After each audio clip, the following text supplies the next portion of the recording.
Good evening and welcome to Here's the Life with Zemrah and her co-host, my better half, Ed. We are, as always, so happy to be here at IntellectualRadio.com, sharing our thoughts and ideas and just all that good stuff.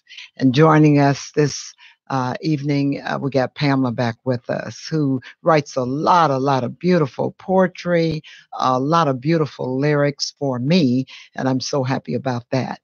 So we want to talk about a little bit. We want to welcome her.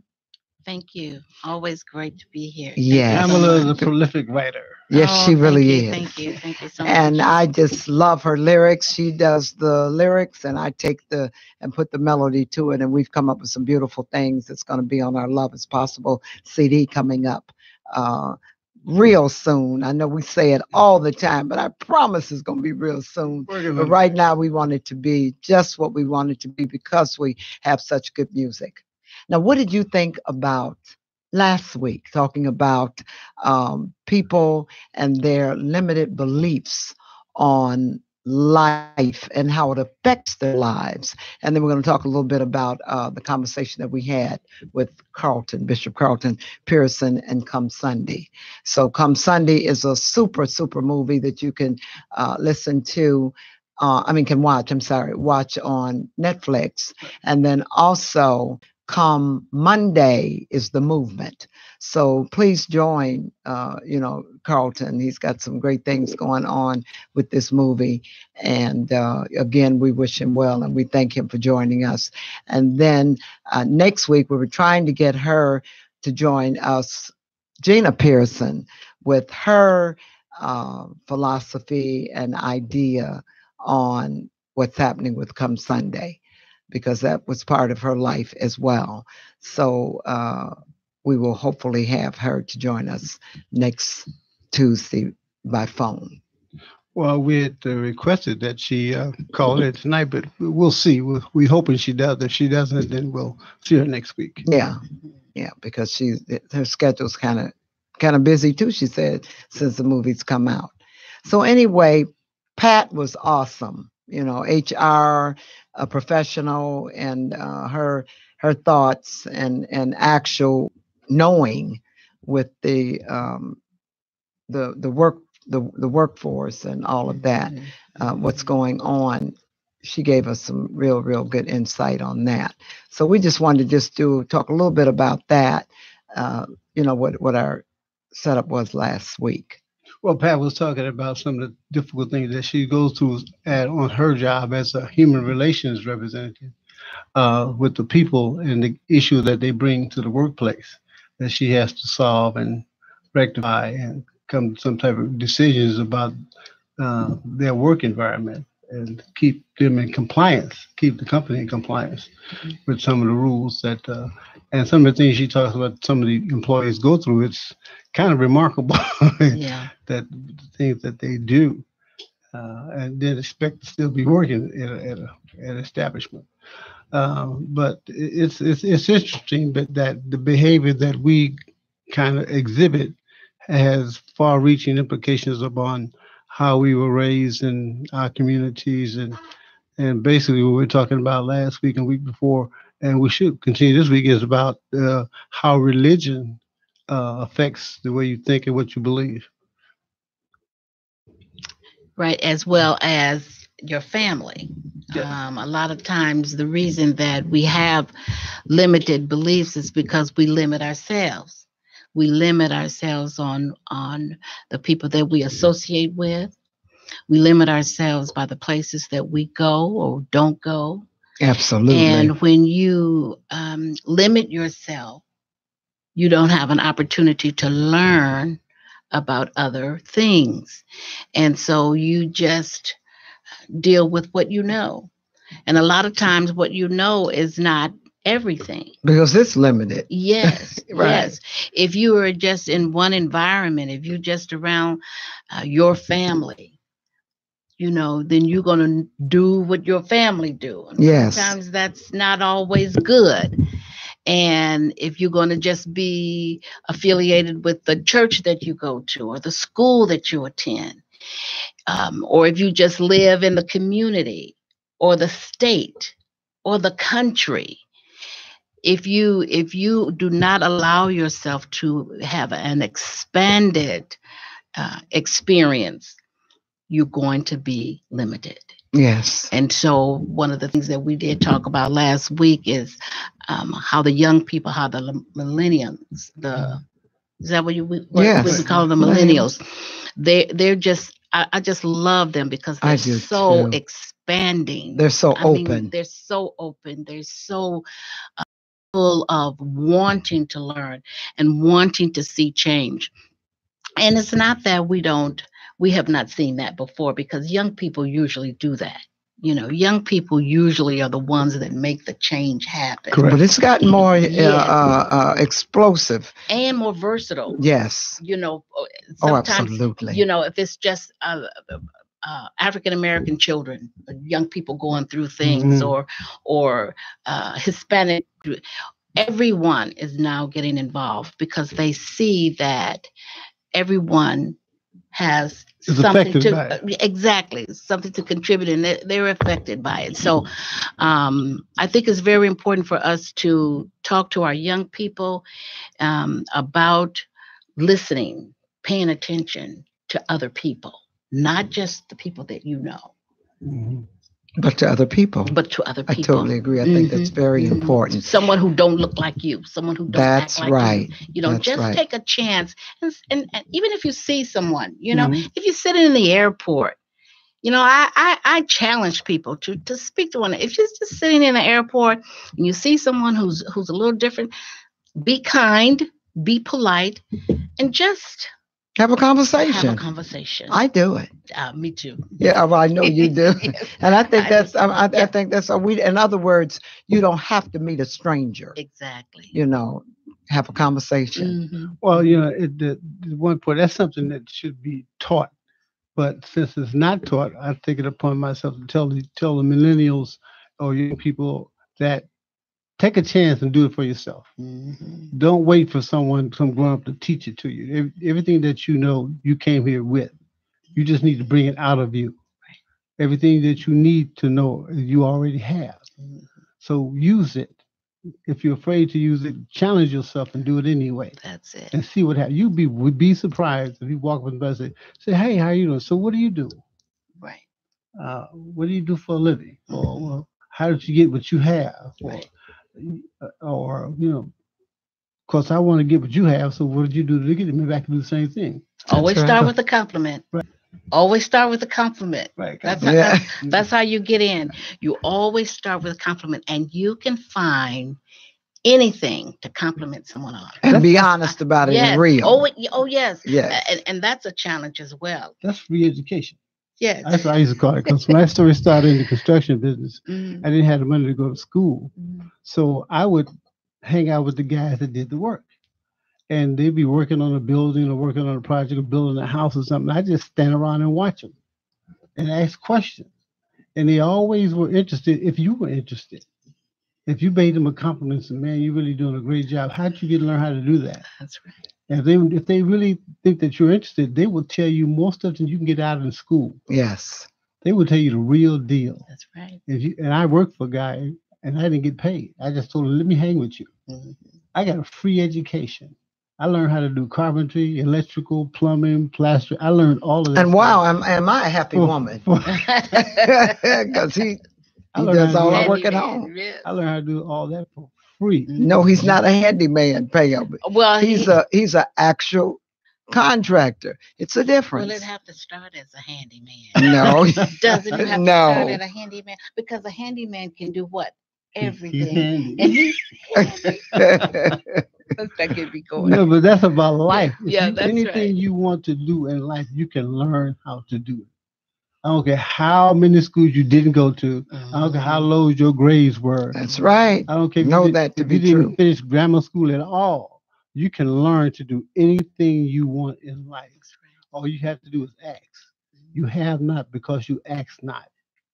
So no matter where you find yourself in life, you don't have to stay there. You can go as high as you want to go. Mm-hmm. Just ask and have a good attitude about learning and listen. And observe. You can learn more by listening than you can by talking. Absolutely. When you're running your mouth, you can't listen. That's right. So I listen to people who used to tell me things I already know. I pretend like I don't know. I said, oh, really? Right. Tell me more. Right. That's And right. eventually, they're going to tell you something you don't know. That's right. But you have to let them be able to be free enough to do that. Right. So, what did you think about Carlton and what he had to say about this his week we're movie? talking about Carlton Pearson, the bishop who was thrown out of his church down in Tulsa, Oklahoma, because he had a revelation from God that told him, I am not angry with anyone. I did not create hell, and I did not send you to hell. And I didn't create you to send you to hell. So stop preaching that stuff. So when he came upon that revelation and told his ministers that, they got angry and got rid of him because they teach fear. Fear of God, fear of each other, fear of self, because fear sells. And he understood that, but he was afraid to voice what he had heard because everybody turned against him. So what do you mean God loves everybody? God don't love that heathen. God didn't love Hitler. The problem is God didn't have a choice because that's the only thing there is. There is nothing but heaven. There is no hell because God would not create it. That's a controversy, but think about it. It wasn't just God. He had a team of people. He had a group. Why? Look at Genesis. It says, let us. My question is, who is us? There was more than one person. There was more than one entity, more than one developing or power to create. There's more than one creator there. They said, let us make them in our image. If that's the case, then who is the our? Excuse me. What made you begin to believe on that level? Because I doubted everything. What caused you to doubt it? I went to church as a little boy every 3 times a week. I got fed up. I was tired of going to church. I was like, you know what? This is exercise of fertility. Because we're going to, and nothing is ever changing. So. And how old were you when you thought like that? I don't think about 9. Really? I was about 9 years old. We were in the Hoopenhauer Baptist Church, so therefore you had to sit on the Tarian bench, and you had to testify. Or what you're being saved from. Well, right, because according to the minister and his kids, they ain't saved. I said, something's wrong with this picture. Because they're not actualizing themselves in our daily life. If we got a church on every corner, and if God is watching over me and trying to give me what I need, then why are we in the condition we're in? Somebody's God is too small. There's something wrong with that picture. So if you ask enough questions, eventually somebody's going to tell you. And well, God will come to you and explain these things to you. It led me to a book called A Conversation with God, which matched my attitude perfectly because I really want to talk to this dude. I was like, I got some questions for you. And when I read the book by Neil Donald Walsh, who's, God bless his soul, is passed on now, wrote this and said, God said, you got me all wrong. All of you have got me wrong. That is not what I said. I did not do that. I did not have that for you. So he said, well, tell me. He said, you got some time? Get a piece of paper. I'm going to tell you. And that's what God do. That's what God do. Because he has three volumes, right? But he wrote the book. He didn't write the book. I wrote the book. Mm-hmm. Everyone who had that question wrote the book. Mm-hmm. So anytime you put something in the universe, you have a question about something, you're going to get an answer through somebody or through somebody else. They're going to say, this is what you're looking for. So this is what you've been asking for all your life. It came through somebody else. But keep asking the question, who am I? Why am I here? How did I get here? Why am I in the condition I'm in? Those are the kind of questions I asked. And the answers started to come to me. And then I started to understand after I put all the pieces together. And so, wait a minute. What's going on here? Did somebody intend for this to happen? I don't believe that God intended me to be in this situation. He called me a second-class citizen and I'm firstborn of the planet. I don't understand that. That doesn't work. for me. So I had to go through a re-educational process to find out who you are. You can't tell somebody else what to do until you know who you are. If you know who you are, you would eventually have an answer to all your problems. And you probably won't have any problems if you think about it. So therefore, you know yourself. And once you know yourself, there's really not a whole lot you have to do except be. That's the hardest thing for a human being to be, is to be. Not hope, not try, not imagine, just be. I want to be happy. Well, go ahead. He said, you are a creator. You were created by a creator to do whatever you want and be whatever you want to be. Just be it. Don't look at the mirror and try to convince yourself. Be it. I'm rich. Then walk like a rich person. Act like one. Carry yourself like one. What would a rich person do? So I want to be like Jesus. Then act like Jesus. Do what he would do. Stop fussing and cussing and talking about people. Talk about some ideas. Talk about some solutions. Don't talk about each other. Then why would you hurt one another? Crime and violence makes no sense. Why would you do that? Once you know who you are, everything changes. When you change the way you look at yourself, everything you look at will change. That's right. Now, Pam, when did you have the mindset that you have? Well, and what brought you to where you are today? I agree with Ed when he talked about asking questions.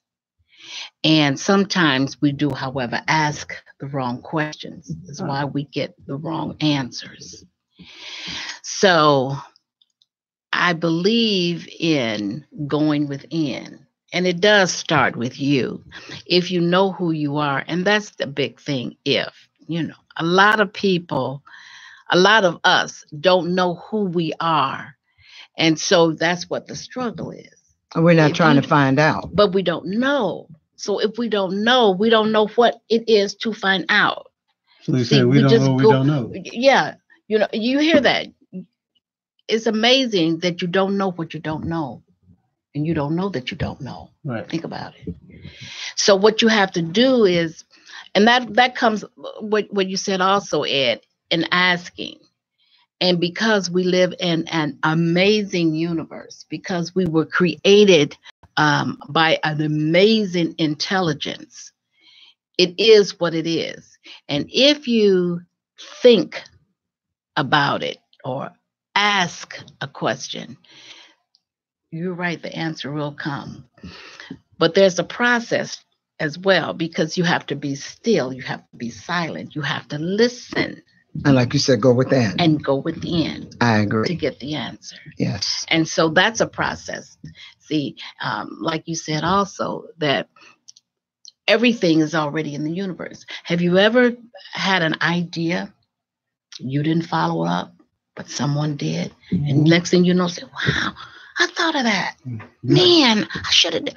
Because it does not belong to us. It belongs to the universe. And so when you don't go on and do it, it's okay. Somebody's going to do it. But if you want to get fulfilled, if you want to be able to be the individual that you believe that you want to be, you better go on and do it. And one of the things that I have learned is it takes a plan. We do a lot of talking. We do a lot of talking, but we don't plan. And if you simply plan step by step what it is that you want, you will get that what you want. That's amazing. It works every single time that you have to plan. And what we have to do as well is talk to our young people when they're young. Put it in their minds. Let them think about, oh, they're doing their thing, they're doing this, that. They may not think about it now. But if you put it in their minds early enough, the importance and the benefits and value of planning, their lives will be so much more rewarding once they get a little older. Yes. Now, one of the things that I want to piggyback on that is you can plan. So important. but you have to execute the plan. Yes. You have to work. Well, that's at one it. of the Like that's on Johnny the, that's said, on the list. You work it. Yeah. If you work it. If Some it works, people if you plan work it. Yeah. stuff and they just put it aside. They got it all wrote down. Yeah. And that's why so many dreams wind up underground. So it is so important to. That's what I did when I began my concerts. You know, I thought about it, even with my CD, Irresistible Zemrah. But it was a plan that I planned, and when anybody knew, I had done it. Same thing with my boutique. When I opened my boutique, and one of the things that, and we've said this before on the show, is one thing about it is when you plan and you have thoughts and ideas, it's not always good to share them. It's not always good to say it because you have people that can down your thoughts, down your ideas, naysayers, crush your dreams. And what you need to do is do that. Didn't nobody know I was opening up a boutique until they got their flyers in the mail. And it was a done deal. It was actually the grand opening of Beautiful Selections. It was actually appearing at Prairie State College is Zemrah in her first Here's the Life concert. So, you know, I think that is very, very important is you plan and then you begin to execute it. See, that's one of the things I love about Zemrah. She doesn't have to be perfect to start something. She doesn't have to have all the ducks in a row, money saved, people committed, anything. She just says, I'm going to do this. And then she just started doing it. Right. And it seems like it's just all disarray. It's not going to work. The money's not there. She said, but if you keep working at it, it just comes. And they say, I know, it's done deal. Done. Yeah, that's amazing. Thank you for that. And that's exactly how it works. But that's why you have to, if you have a dream, if you have a desire, and this is what I've learned too, and this is so awesome. The fact that you have a desire means that belongs to you. If you desire a thing and you can't seem to shake it, that makes it real. That makes it real. And you can have it. And to know that should give you power, energy to go on and just get it done. Yeah. Get it done. Just do it. We do that with little things. We're amazed. We try with big things. Yeah. We say, oh man, that worked out. I got exactly what I want. I got that new suit. I got that car. Yeah. And he said, why don't you try it with something bigger? That's right. He said, you said, oh no, I can't do that. That's not possible. Said, right. Yes, it is. The same program. It is because it's the same formula. Well, you know yourself, except for the first concert, I didn't have no money to do them other concerts, but we made it. Made it happen. We're still working on our 7th one, and because I'm working on my CD, we're going to go ahead on and do our 7th one for 2019. But because I plan on having a big release party with our CD, Love is Possible, and you know it is. So the universe says, if you have an idea and you have a dream, the how is none of your business. That's right. And you know what? You have to know that. You can't think it, you can't believe it, you can't hope it. You've got to know it. Yes. And believe it or not, things just start happening. Oh, they fall in line. My team. I mean, just everything. Everybody just fell in line. And when they see what you're doing and that you are really serious about what you're doing, people want to join in. That's right. They want to join in. Well, you've always been a part of helping selling tickets for me and just everything. Well, it just was a blessing. Just everything falls in line. Well, ladies and gentlemen out there on the internet, we are living in a dream. Yes. We are sitting here on the microphone talking in a dream that Earl Winfrey had years ago. And now it has developed. Manifest, and we're sitting in what he thought of. Right. Yeah. Having a radio station dedicated to our people, we can come and say and tell our thoughts and our opinions about what we think about certain circumstances and events and other people on how we think, or we don't think like everybody else. Right. Yeah. You're very mistaken if you're waiting on somebody else to think like you and to give you what you want. It does not happen. You have to get on the air, get your own radio station like Earl got, and the missus over here. Make it happen. And make it happen. And we made it happen. That's right. I just had a great show for the Jazz Association, Gary Jazz Association on this past Sunday at the Chateau. on 61st Avenue in Gary, no, in Maryville, Maryville. And it was wonderful. I want to thank all of the Gary Jazz Association again for thinking of me and really inviting me to perform for their function. It was very, very nice. Yes, it was. Yeah. It was a great And show. as always, I love Tommy Sanders is from Gary, Indiana. Mhm. He was on drums. Pierre Poller, who's been my musical director, working with me for a good while now. And we had Dawi on upright bass, and then we had Michael Carson from Gary, Indiana on sax. Yes. That I was determined for some reason to keep calling Steve, but I got it, Michael Carson. He really did. But it was a wonderful show. I thought we had some real nice, a nice show for Nice some crowd. great pieces, wonderful crowd. And right about now, we're going to take a short pause for the cause. You're here with Intellectual Radio with Zemrah.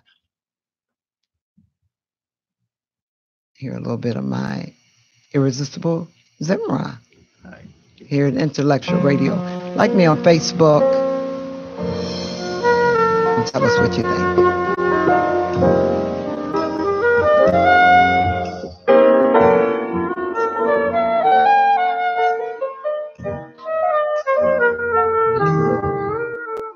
It's not the pale moon that excites me, that thrills and delights me. Oh, no, no, no. It's just the nearness of you.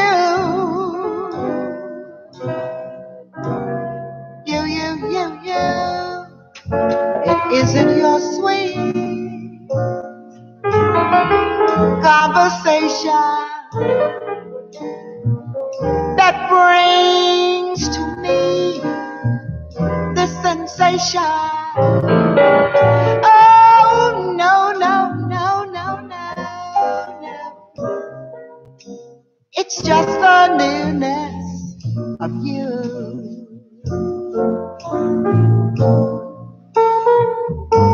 Now when I'm in your arms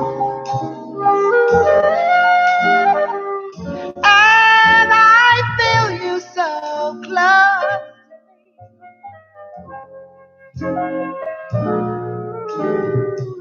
all my wildest dreams come true.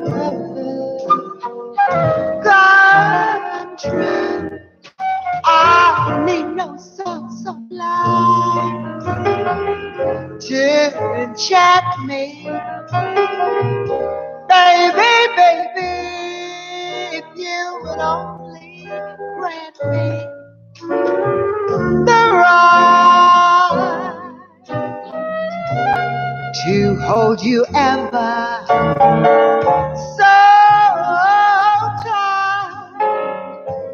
so very time, and feel in the night, baby, the newness of you. The newness of you.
And I feel you so close to me.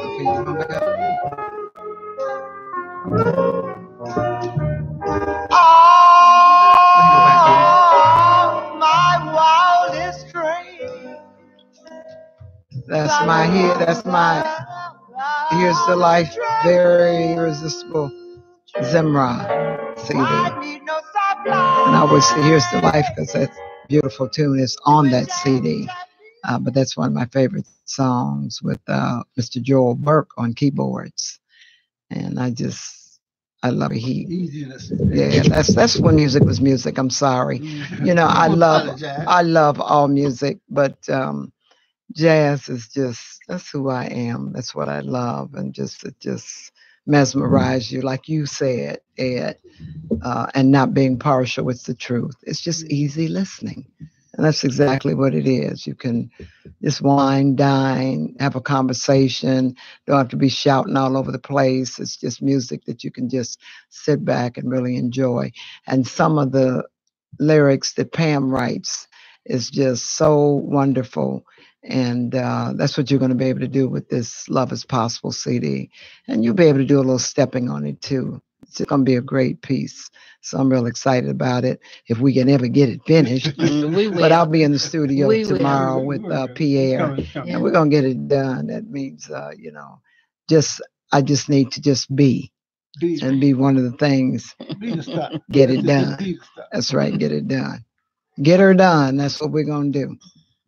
So continue on what we were talking about as far as the people having limited beliefs and not really getting it, not really listening. And that's one of the things you were saying when we were sitting out in the studio area of, right. Well, Ed and I were talking about a little earlier, we were talking about there is a I don't know what you call it, a cliche or saying that if you know better, you do better. Yeah. You know, people are saying that now. If you knew better, you do better. Well, they said that old school. They say that. But you were not agreeing with that. Well, the reason that people don't do better when they say they know better is because they really don't know. Because if they really knew, they would do. It's a true statement. If you know better, you will do better. But people don't do. So you're saying people usually lying to themselves. I don't want to call people a liar. Why not? I don't hear. Wait a minute. Well, we were talking earlier about speaking the truth. That's a thing of mine. I just believe in the truth, and I do understand and believe that sometimes the truth hurts.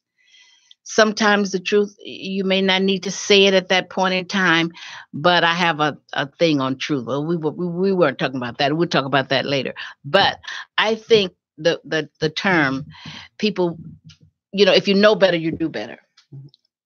And people will say, well, you do know and you still don't do. But I think that if you did know, you would do. You think you know, but you don't do. Because if you really knew, you would do. So, maybe and maybe not. Well, see, that's what I'm saying because maybe, what is it that not. you know?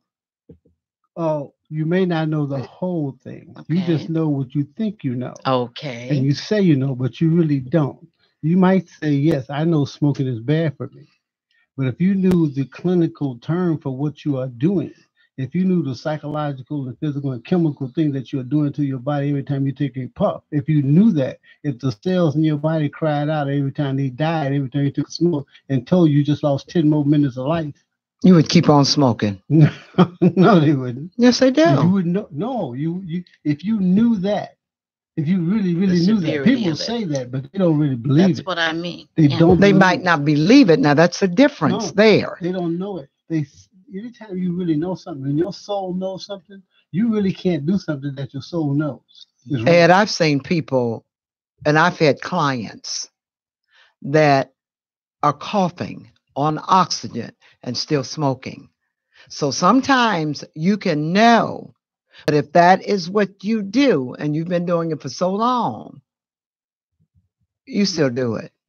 Now it's not. It doesn't make it right, and they know. Now that's what it is. They know that it's not good for them. They know that it's not right. They know that it's healthy. But if you've never smoked, like me, if you've never smoked, I don't agree with that. They don't know. They think they know. Right.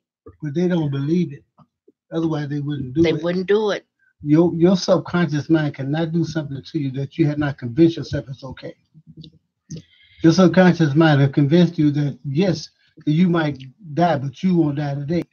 And it's not going to hurt you later on, because a lot of people smoke till their 90s and ain't nothing wrong with them, so it's okay to you. But if your body tells you every day that you are dying, I'm gonna die of something, they say, and they keep smoking. They say, but they ain't got the message to them. When you finally get the message in your soul, you on your way to the hospital. You're on your way to the hospital. I think smoking people no credit at all. But I'm giving them credit, but I think smoking is a little different. Smoking and eating, it's the body addictive. taking control of your mind. But we're talking about if you knew better, if you knew something, you would not do it. Okay. If you knew better, you would do better. Okay, but you don't do better because you don't really know. Now that's what Pam is saying. That's right. You don't really know. Because if you knew, you would do. Not necessarily. But then you don't know. That just boils down to some education we need to teach our people, and especially our children, and tell them this is where we are and how to think today. That's it too. A lot of people, a lot of us, and I just say people, but thinking is a challenge. You've got to think things through. And we're so used to people telling us or what you believe. But why do you believe what you believe? What has that belief done for you? And if it works for you, fine. But I'm saying about if you knew better, you would do better. And it's a challenge to know better because it's difficult to eat right. It's difficult to stop smoking. It's difficult to stop doing drugs. It's difficult to stop drinking. It is difficult. But if you truly knew, just like you were saying, it's in the same family of just be. If you knew what these things really did to you, you would do better. And who did it? You really would. You would work at it harder because you do know. You would try, and I'm not saying that would not, but that a person would not try. Well, that some people do try. Try is not. Yes, and just do. I know it's hard. I know. Yeah, and it's like I always say, and people say it. And if you've never drank, you wouldn't know what a person that drinks or alcoholic goes through. Yeah. If you've never smoked, then you don't know how hard and difficult. I know someone that they chew this what is that, the nicotine gum or whatever. I mean 3, 4, 5, 6, 7, 8, 9 times, 10 times a day, trying to stop. They're putting forth an effort, of course, but if you've never been there, then you really don't know. Do that because I don't smoke or anything like that, but I eat. Well, that's good. I enjoy food. And nothing's wrong with that. Yes, but I know that there's some things that I should not eat. Right. And what do? Eat anyway. But you don't overdo it, Pam. You don't overeat. She has enough control. Yeah, yes, and that's what it is. Well, that's what it is. But I still say that a lot of times people, they really and truly, they know what they're doing. And they still go on and do it now. They are aware of what they're doing. But it's not that. See, that's we got stuff. We got everything going on every day. But let's understand that that's not it. That they go on and do it. It's the question of, do you know? See. And I say they do. The average person knows what they're doing, Pam. But if they say they know, they say, what would make you think that they don't know? Because they don't know. Because the average person, we do not have a discussion around how to heal our people, how to heal ourselves. Mm-hmm. We don't realize that we are all suffering from, what I told you, post-traumatic slave syndrome. The entire race is still suffering from that. You better make that the entire world. Well, the worst, they're suffering from it too, because if we're not who we are, we can't help the rest of the world and do what we're supposed to do, and why we were sent here in the first place. So we are still recovering from a worldwide Holocaust, the largest one in the history of this planet, and we don't even talk about it. So how are you going to heal something if you don't even talk about it? You are suffering from post-traumatic slave syndrome. It affects your daily life and who you are and where you are and everything you do, and we don't talk about it. It starts with that. Who got it? Everybody has. Who got it? I got it. I know. Just like I've got post-traumatic stress syndrome from Vietnam. Yeah. If you experience something that horrific, it will stay with you the rest of your life. So therefore, if you've been through that, and you know somebody been through slavery, and you have ancestors and relatives who've been through it, and you grew up in the South, you don't forget that stuff. It affects the way you react to everything. It affects your entire life. And until you get to the bottom of that and talk about the basic reason why you are where you are and why you are powerless people, it's because of that. But you handle yourself very well, though, Ed. You need to come back and remember who you are. Yes. You don't have to be taught anything. All you have to do is to remember who you are, because it's in you already. And we did not do it because we were weak and because we did some kind of sin that they told us. Because everything we know was told to us. We don't have to believe it. We are not the descendants of Ham who sinned against God and was turned black. That is not true. God said, I need to heal the world. I need some volunteers. And I'm like, I raised my hand. That's why I'm here today. Well, that's a subject. Well, thank God for you. We're very happy that you're here today. And that's a subject that can be literally ongoing. Oh, absolutely. I mean, it should be. Because the trouble in the world is ongoing, unfortunately. Absolutely. And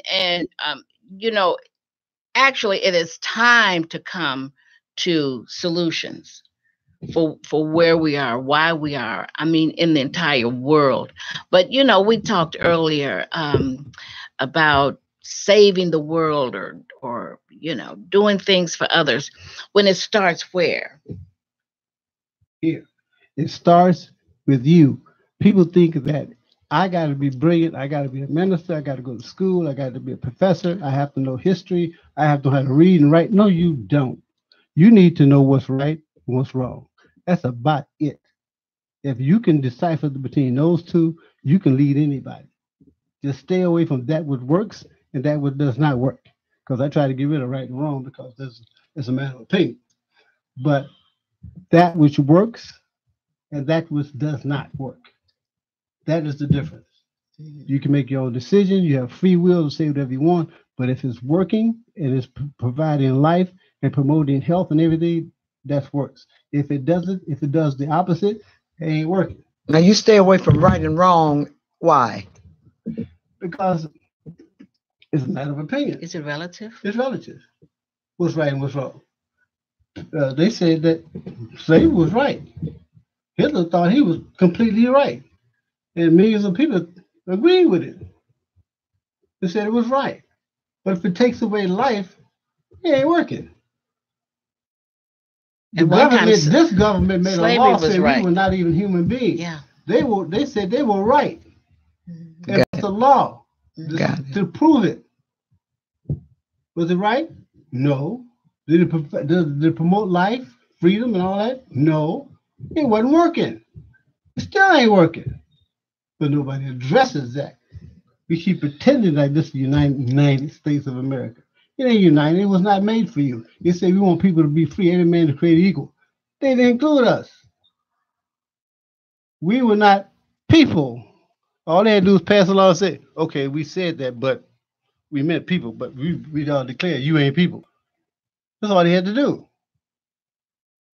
Well, God said, I'll do whatever you want to do. Find out what works and what don't work. Keep it up and see for what happens.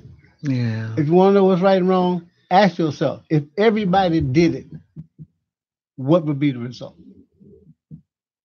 That's how you can gauge. If everybody did it. Then you can say, if it's not, then it's an abomination. There's a flaw in the human species that needs to be corrected. Now, one of the things that I'm noticing, and this is really and truly, I was talking to Tony the other evening, we were talking, and how fast, and I mean how fast time is going. It's almost like it's being just, I mean, today is the 1st of May, and it seems like it was just the 1st of April. Because it is the whole world will be lost. Why? Because if you, well, the world is lost. It's getting more lost every day with who we got leading this country. If you let these little humans we just live as long as us, they will destroy this planet because of the way they're going. They can't live as long as the gods. Gods are living 2,000 or 3,000 and 4,000 years old, 1,500 at the minimum. They said the creator God back in Egypt lived 15,000 years old. We don't have that kind of creativity because he couldn't let us live that long. You destroy the world. You cannot afford. So the time was cut short. You lived 90, 100 years. That's it. No, I'm saying now, as far as people living longer, they are definitely doing that. But the time zones are already split up too. I mean, the time is just things have to start changing quickly now. Why? Because we have the ability to destroy the world. We have most of the countries have the ability to destroy each other.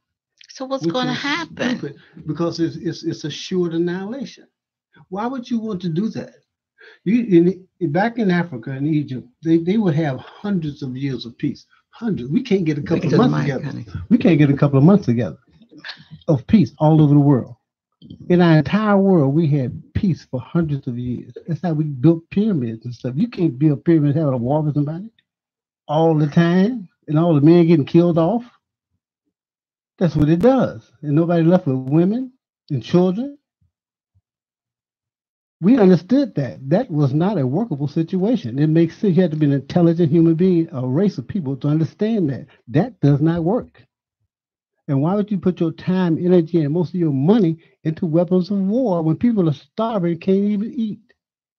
Yes. Does that make sense? None. You are not a sensible race of people. So why would you want us to come down there and live with you?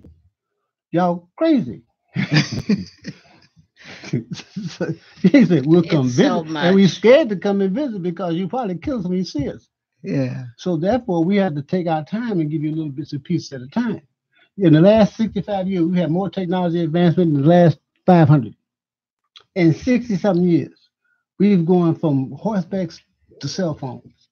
Really? To talking people in space. In our lifetime. And then where you can talk to this, they have that what's the name of that where you can tell it to No, voice recognition and facial recognition. We are not that smart. We didn't do that overnight. Yeah. That was not us. That's planned. No, that was given to us from our sisters and brothers on other planets. Now I'm talking about the talking the I know. Okay. What it is. Where you can tell it to play Irresistible Zemrah. Right. You hear it IntellectualRadio.com. You hear with Zemrah and her co-host Ed, her better half. We're gonna hear something from very Irresistible Zemrah. We got 5 minutes. You can't help it. Yeah, I'm not just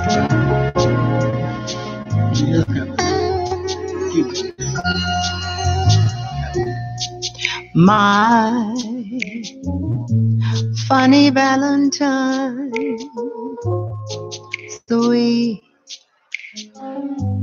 cometh Valentine, you make me smile with your heart. Ooh, yes. Your lips are laughable and photographable, yet you're my favorite work of art.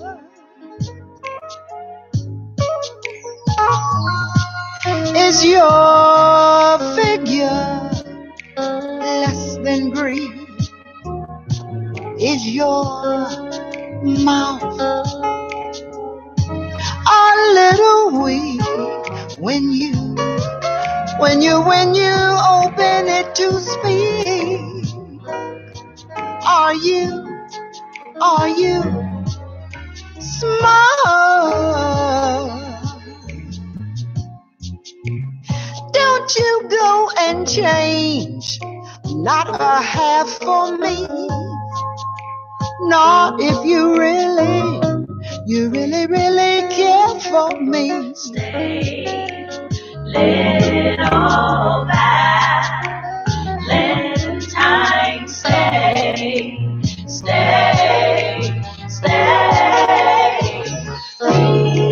Won't you stay? 'Cause each day we're back. We're back and loving it. We always love having Pam join us, and we're gonna have her. She's gonna come back next week. If Gina's coming, you think you'll be able to make it next week? Yes. She always has that. And for you guys out there, Oh no, you're not. there's a beautiful woman.